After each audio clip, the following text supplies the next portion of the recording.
les membres du bureau de l'Union nationale des chambres de commerce, d'industrie et d'agriculture du Sénégal, mes chers collègues,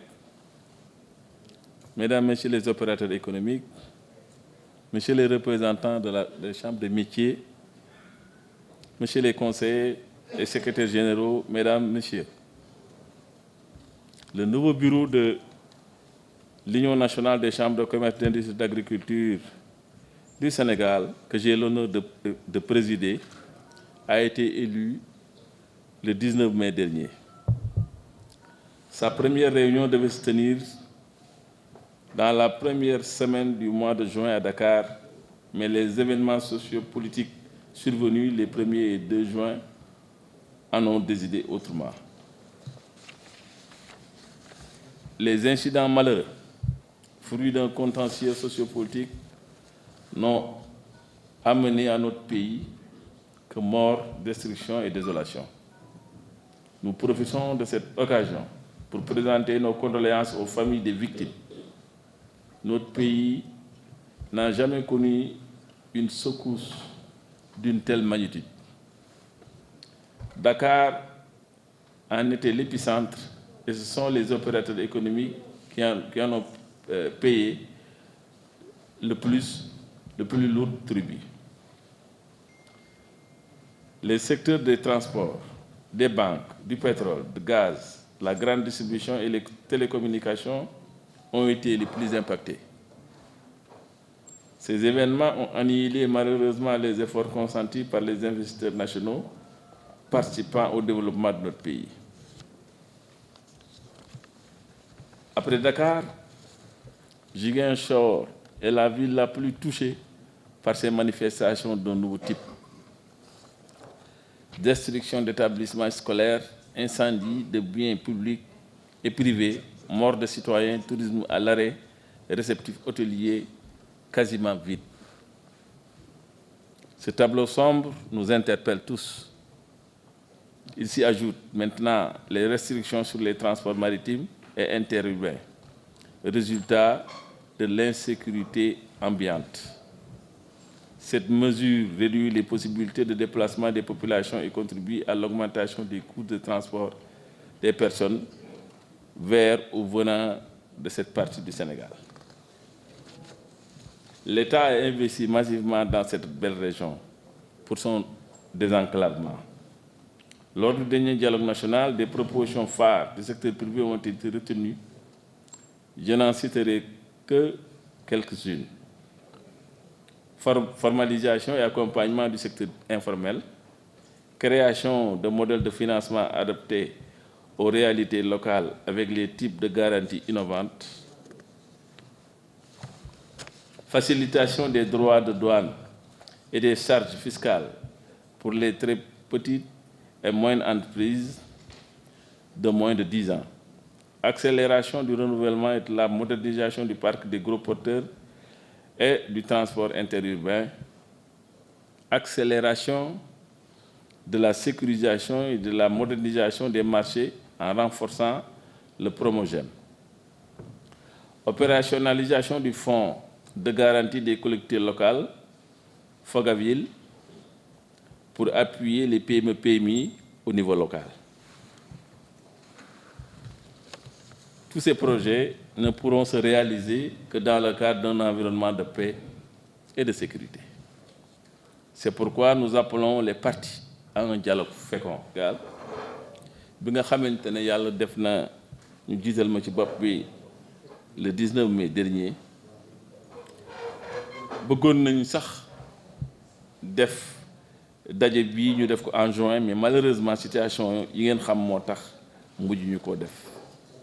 Incident yooyu nag xëy na ak fu mu juddoo ak li ko waral bari na lu mu yàq ndax ñu bari gaañu nañ ci, ñu bari yàqule nañ ci. Kon ñu ngi présenter suñuy condoléances njaboot gi nga xamante ni seeni njaboot gaañu nañ ci. Situation bi nag egg na foo xamante ne réew mi musul egg foofu. Kon métti na métti boo xamante ne li ñu war rek mooy waxtaan seet nan la ñuy indee jàmm.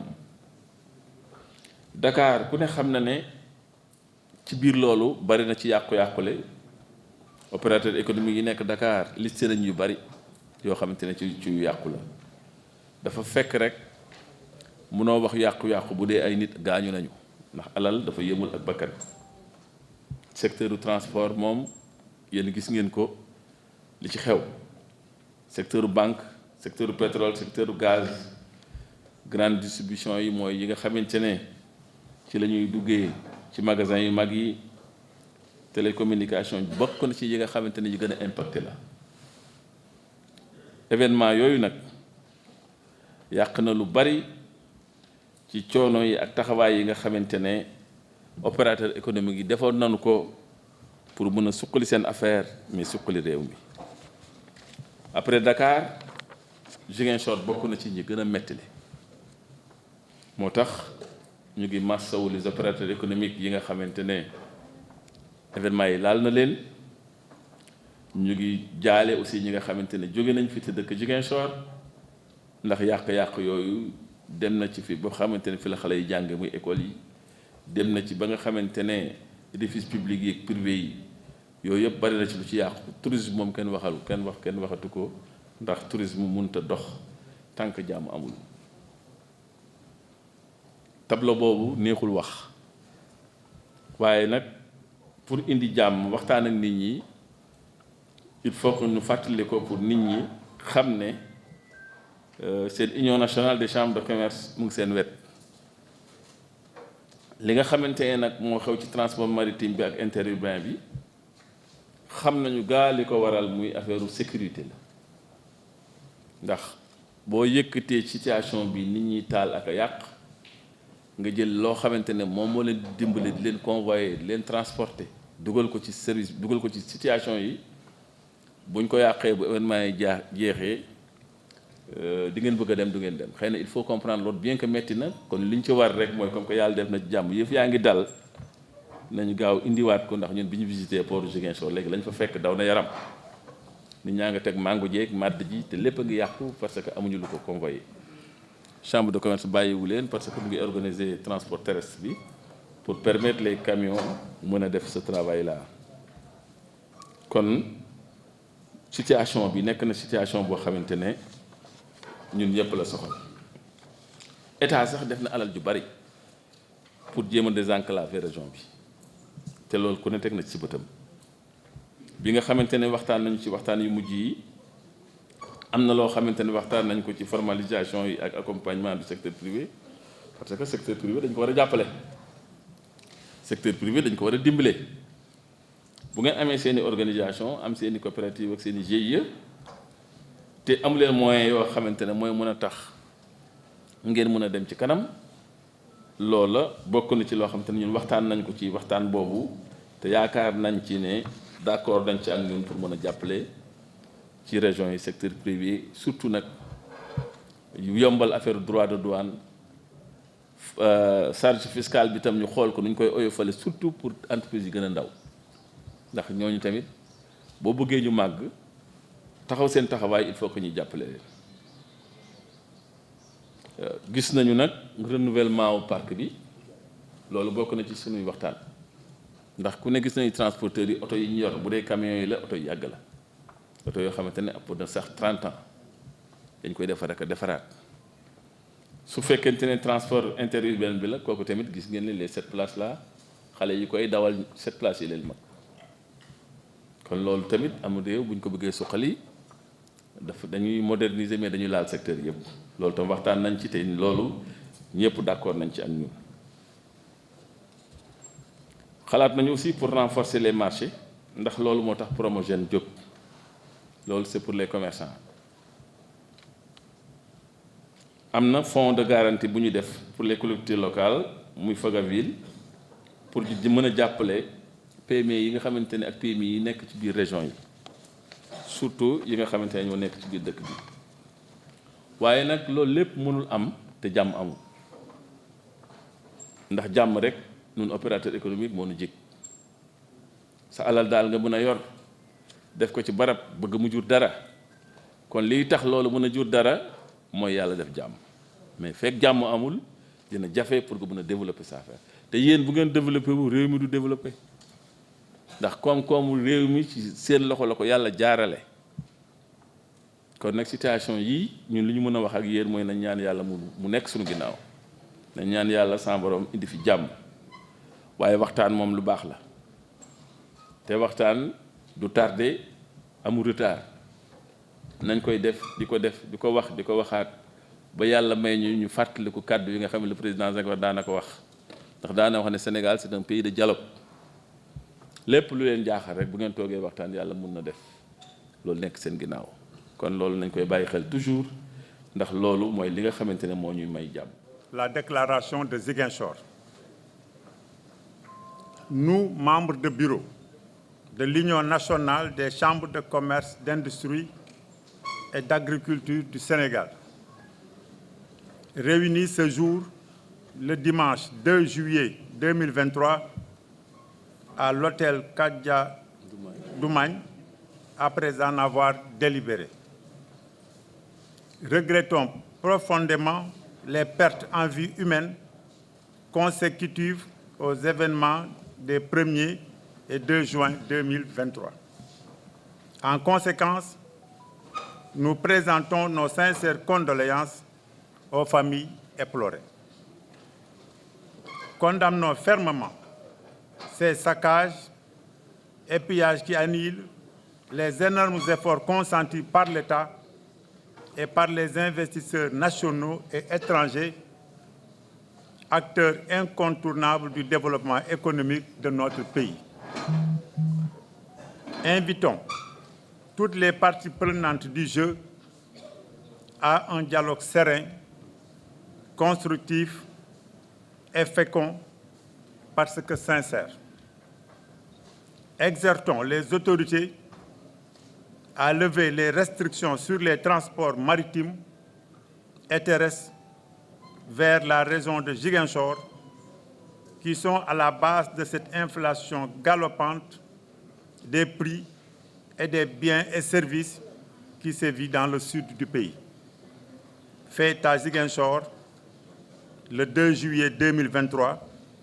le bureau de l'Union nationale des chambres de commerce du Sénégal. Wolof ñun ñi nga xam ni ñoo bokk ci di nekk membre bureau chambre de commerce bu Union nationale des chambres de commerce, d'industrie et d'agriculture du Sénégal am na daje bu ñu fi am fii ci Ziguinchor ci hôtel Kadja Doumagne le dimanche 2 juillet 2023 bi ñu defee daje boobu ba pare ñu waxtaan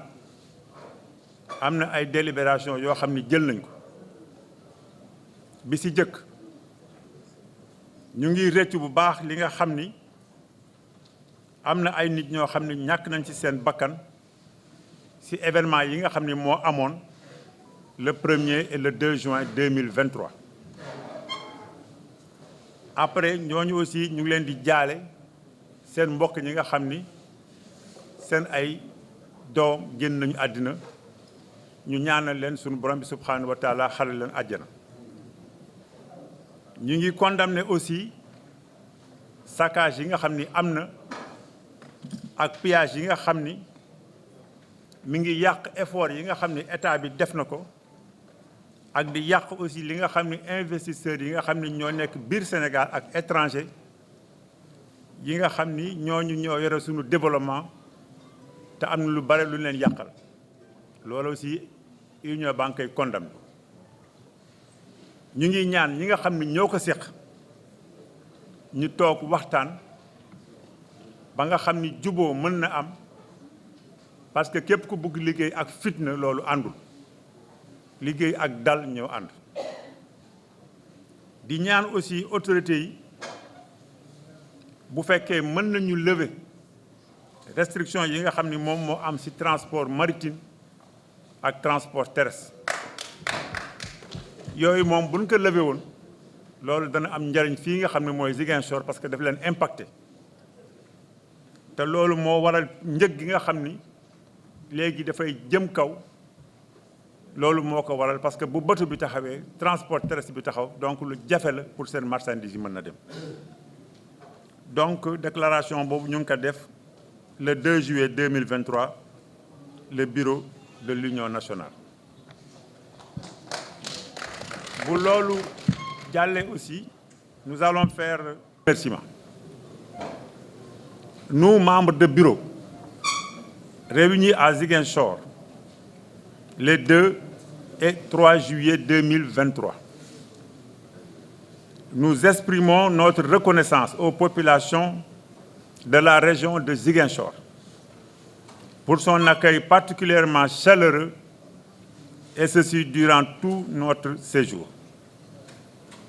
Saluons la forte mobilisation des opérateurs économiques de la région de Ziguinchor,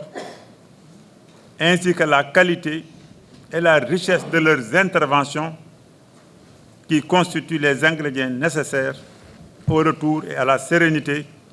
et à la paix dans notre pays. Nous exprimons également à M. Jean-Pascal Eyamba, président de la Chambre de commerce de Ziguinchor, nos vifs remerciements pour tout son engagement et les efforts durables qu'il a déployés pour l'avènement d'une union de type nouveau. La qualité de l'accueil et toutes les commodités mises à notre disposition en sont les preuves éloquentes. Nos remerciements vont également aux membres du bureau et à l'administration consulaire pour leur mobilisation exceptionnelle. Faite à Ziguinchor le 3 juillet 2023. Ñun ñi nga xam ni ñoo bokk bureau Union nationale des chambres am na daje bu ñu am Ziguinchor le 2 ak le 3 juillet 2023. ñi nga xam ni ñoo fi ñëwoon exprimer suñu reconnaissance ci population wu Ziguinchor pour ñu ngeen ñu tertoo ba suñ tànk dëggee aéroport ba ñu suñ tànk dëggee ci hôtel bi gis nañ seen taxawaay. di saluer aussi la forte mobilisation bi nga xam ne opérateurs yi am nañ ko mooy ñi nga xam ne ñoo nekk ci région de Ziguinchor. ñu ngi gërëm aussi le président Jean-Pascal Eyamba bi nga xam ni moom mooy président wu chambre de commerce bu Ziguinchor ci accueil bi mu ñu defal ci taxawaay bi mu ñu defal loolu yëpp mu def ko te liñ ci bëgg mooy dañu bëgg union nationale boo xam ne de type nouveau union nationale boo xam ne bu bees la doon mu nekk mbébétam nekk mbébétu président yi fi toog yëpp. di gërëm aussi Pascal ci accueil bi mu ñu defal ak commodité bi nga xam ni moom la mettre à notre disposition. bu ma nee commodité mën naa wax hôtel bi mën naa wax lekk bi mën naa wax transport bi donc lépp mën nañ ko ci boole. bu loolu jeexee aussi dañuy remercier aussi membre de bureau yi nga xam ni ñoo nekk ak moom ndax lu nit mën fukk ñoo ko mën te gis nañu Pascal bu liggéeyee ba liggéey bi réussir am na membre de bureau yu nekk ci gannaawam donc ñooñu tamit dañ leen ci gërëm aussi administration consulaire bi nga xam ni ñoom ñoo nekk ak ñoom di liggéey ci mobilisation bi nga xam ni defal nañu ko ñun ñi nga xam ne ñoo fi ñëwoon tey. donc tey fête à Ziguinchor le 3 juillet 2023 le bureau. donc nous sommes donc ici, chers amis, à votre écoute et vous promettons que vos préoccupations seront transmises à qui de droit. Je vous remercie de votre aimable attention. dinañ leen déglu nag yéen opérateurs économiques yi ndax nit ki loo ko xam-xam mu gën la xam. la même chose nous avons travaillé l'année passée sur le Kadiou, sur toutes ces difficultés de transport qui persistent. Mais Kosama a fait quelque chose, mais nous aussi on a essayé de poser le problème ailleurs. Nous avons introduit un document chez les Iraniens pour leur demander de nous appuyer à avoir un autre navire pour pouvoir contribuer davantage sur le transport des marchandises. ça aussi, nous avons eu l'accord de l'État. L'État a envoyé une correspondance l'année passée au président de la Chambre de commerce de Ziguinchor pour lui dire que allez-y, je vous accompagne. Donc, je pense que cette balle est dans notre camp, ce qui a fait que nous avons essayé de travailler avec Maersk Line. Et Maersk Line était d'accord pour affréter un bateau, mais le problème, c'était un problème de prix. Le prix proposé par Maersk Line, c'était un prix un peu excessif. Finalement, les gens n'ont pas pu travailler avec Maersk Line. Mais je pense que ce problème-là qui devient récurrent, c'est à nous maintenant de nous organiser davantage pour vraiment organiser les vraies campagnes de commercialisation de cacao. Ça aussi, je pense qu'on doit le faire pour faire face à ces problèmes de transport qui reviennent chaque année. Pour ce qui concerne Khady Ndiaye, j'ai répondu tantôt à sa question en disant que les dames, on doit les organiser. On doit les organiser secteur par secteur ou filière par filière. Ceux qui passent du commerce, on peut les organiser. Ceux qui sont dans la commercialisation ou le transport ou la transformation aussi, on peut les organiser. Mais ça va nous faciliter la tâche de pouvoir les encadrer pour régler ce problème de financement. Mais les laisser aller d'une façon individuelle, moi je pense que ça, ce n'est pas une bonne chose. C'est valable aussi pour la question de Mme Sokhna May Sagna. Nous avons un programme dans le cadre de nos conventions avec Ziguinchor, Dakar et Ziguinchor, sur le code barre et l'autorisation FRA. Là aussi, je peux instruire le secrétaire général de la Chambre de commerce de Dakar. Nous avons un programme sur ça. Et je pense qu'on peut approcher Ziguinchor parce que c'est des préoccupations. On ne peut pas quand même se commercer avec l'extérieur sans pour autant avoir ces outils. Donc ça, c'est très important. Donc il faut essayer de voir comment on peut amener des gens ici pour qu'on puisse lister des dossiers avant de les étudier pour régler ces problèmes de code barre et de l'autorisation FRA. Mon ami du transport, il a parlé, et notre ami, le président de la Chambre de commerce de Ziguinchor, a certes dit que le président, un de nos vice-présidents, c'est le président de la Commission nationale chargé de régler du financement de l'acquisition des gros porteurs. Donc, je vais vous promettre que je vais demander à Mborgou de prendre contact avec le président pour qu'il puisse venir à Ziguinchor et créer un dossier Ziguinchor. Parce que ce n'est pas normal et ce n'est même pas beau à entendre que sur 1000 camions, Ziguinchor n'a que 3. Ça aussi, je pense que ce n'est pas à moi de répondre à Mborgou. Mborgou, c'est le président national, il est mon vice-président. Je vais lui demander de venir à Ziguinchor, s'expliquer. Ou de créer un dossier Ziguinchor. Président, je pense que c'est des directives que je donne toujours au secrétaire général de Dakar qui va quand même prendre ça en charge dès notre arrivée pour servir directement le président de la Commission nationale. Voilà, le problème de vol de bétail, mon ami de l'élevage en a parlé. C'est un problème récurrent. À un moment donné, le président de la République avait jugé de criminaliser ce vol. Mais ça n'a pas réglé le problème. Ça n'a pas réglé le problème parce que ces gens-là aussi, ils ont leur méthode de travail. Après avoir commis leur forfait,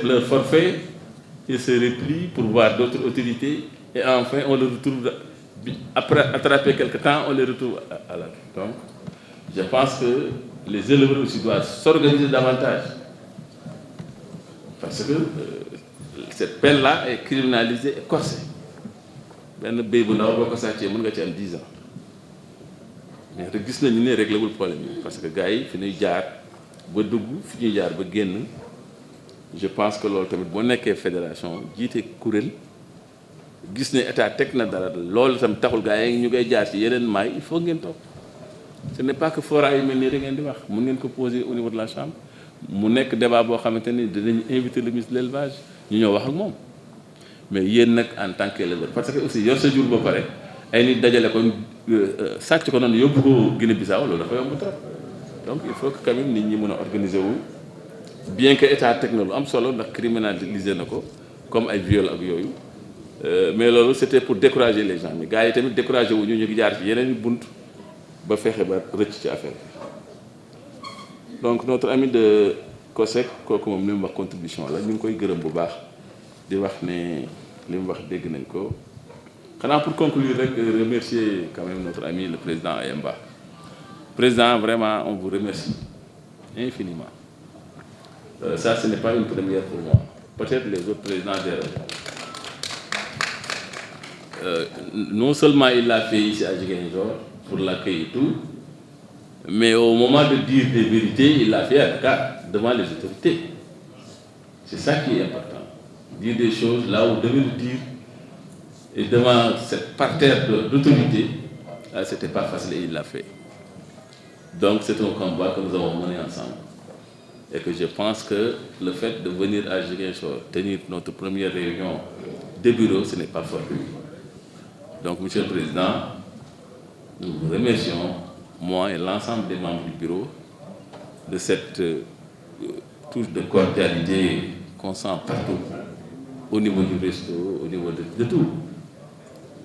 Et que je sais que nos autres amis qui doivent faire le relais, parce que l'affaire doit être tournante maintenant, donc ils auront des soucis. Parce que ce que Ziguinchor a montré, je pense que notre ami de Saint-Louis et les autres aussi vont prendre le relais. Encore une fois, maa ngi leen di gërëm yéen ñëpp maa ngi leen di sant bu baax maa ngi rafetlu ànd bi ñu ngi ñaan tamit Ayemba yàlla gën ko bàyyi ak xelam di gërëm aussi l'ensemble de ses collaborateurs surtout les membres du bureau il fut un temps boo xamante ne Ayemba n'était pas à Ziguinchor et puis ñoom daf leen instruire ñu fekk ñu Dakar ñoo ànd xeex bi xeex ko ñooñu tamit les vice-présidents là et les membres du bureau ñu ngi leen di gërëm ñu ngi leen di sant gis nañu taxawaay bi ngeen taxaw ci kanamu ci ginnaaw Ayemba nos amis des chambres de métier aussi c'est des collègues consulaires donc defe naa ne war nañ mën a yokk réflexion bi ba ni ñu ko defee Ziguinchor fu ñu mën a dem ci région yi mën leen a boole parce que bari na ay structures yoo xamante ne ñun ak ñoom ñoo ko bokk kon nag pour bañ a guddal ndax programme bi fi mu nekk mu ngi catee te ñu bari dañuy dem damay bàyyi rek quand même le secrétaire général mu jox parole bi les résolutions yi ñu war a lire gars yi lire ko ñu daal di mën a yëkkati jataay bi lu bëri ñoom allahumma salli ala